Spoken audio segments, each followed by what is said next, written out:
Hi everyone, this is Trisha, and I'm the COO and co-founder of BrainBridge Connections. I'll be talking about summarizing and synthesizing information along with Abhilash. Writing summaries. First, you should preview the material. Previewing involves quickly scanning the text to get an overview before diving into detailed reading. This initial step helps you understand the structure and main ideas of the material, making it easier to digest. Make sure you read the titles and headlines and the headings. Identify the main topics and subtopics covered. Check abstracts and summaries. Review any abstracts or summary sections for a broad overview. Look at figures and tables. Scan any visual elements for key data and information. Note keywords. Highlight key terms and concepts to watch for in the text. Second, we have break down the content. Breaking down the content into manageable sections helps in understanding and retaining the material. This approach involves dividing the text into separate chunks and summarizing each part individually. Dividing into sections. Break down the text into sections based on the headings and natural breaks. One way that I'd recommend would be summarizing the introduction, then summarizing the literature review section, then the methods, and then the findings, and then also the conclusions. This allows you to make it much easier. Then summarize each section by writing a brief summary for each section to capture main points. You can use bullets or also write full out sentences. And focus on the key points. Identify and highlight essential information and arguments. And use bullet points to list in bullet form for clarity. Next, we need to identify the main arguments and key points. Identifying main arguments and key points helps in understanding the core message of the reading. This involves recognizing the primary arguments the author is trying to make and the evidence used to support them. Some things to note are locating the thesis. Find the central thesis or main argument of the text. Make sure to highlight supporting arguments. Note the key arguments and evidence provided for them. Focus on conclusions. Pay attention to the conclusions drawn by the author and the conclusions of the research. Summarize arguments. Create a brief overview of the main arguments and how they are supported. Next, we have taking notes and annotating. Take notes and annotating the text helps in processing and retaining the information. This is an active engagement strategy with material, makes it easier for you to remember and understand the key concepts. Some of this involves highlighting key information, such as using highlighters to mark important passages and terms. Writing in the marginal notes, consider adding notes or comments in the margins to clarify ideas or questions. And even sometimes summarize key points into your own words. Also use symbols such as stars and question marks to denote any important or unclear sections. Next, we reflect and review.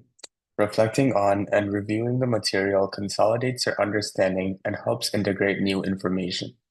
This step involves thinking about how the reading fits into the broader context of your research and revisiting the key points.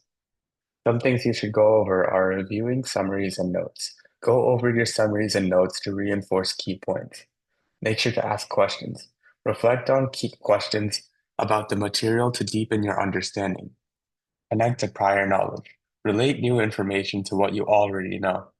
And lastly, discuss with your peers. Engage in discussions with others to gain different perspectives on your research.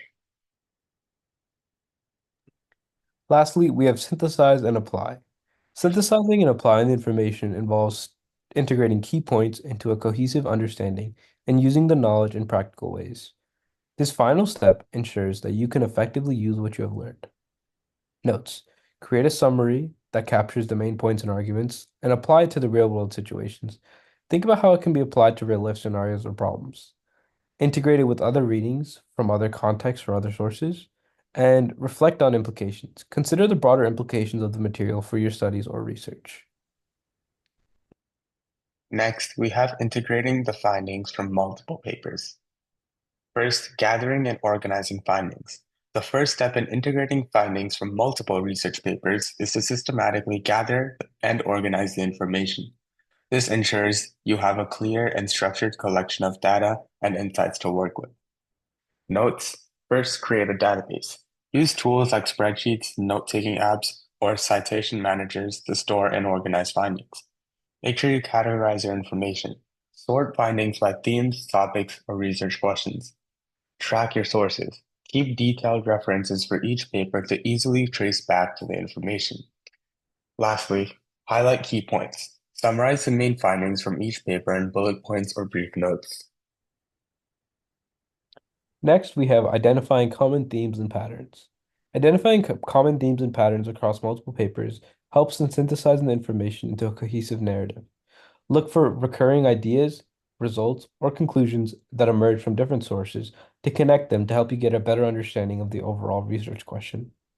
Notes, thematic analysis, which involves group findings that relate to similar topics or research questions.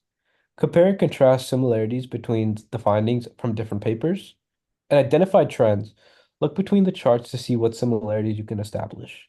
And highlight key themes. Synthesizing information.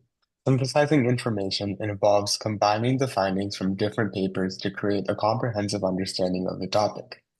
This step helps in developing a unified perspective based on multiple sources. Notes. Integrating findings. Combine similar findings to form a broader understanding. Construct a narrative. Develop a narrative that links the findings from different papers. Use visual aids. Create charts, tables, or concept maps to visually represent the integrated findings. Lastly, summarize synthesis. Write a summary that encapsulates the synthesized information, highlighting key insights. Next, we have drawing conclusions and implications. The final step is to draw conclusions and discuss the implications of the integrated findings.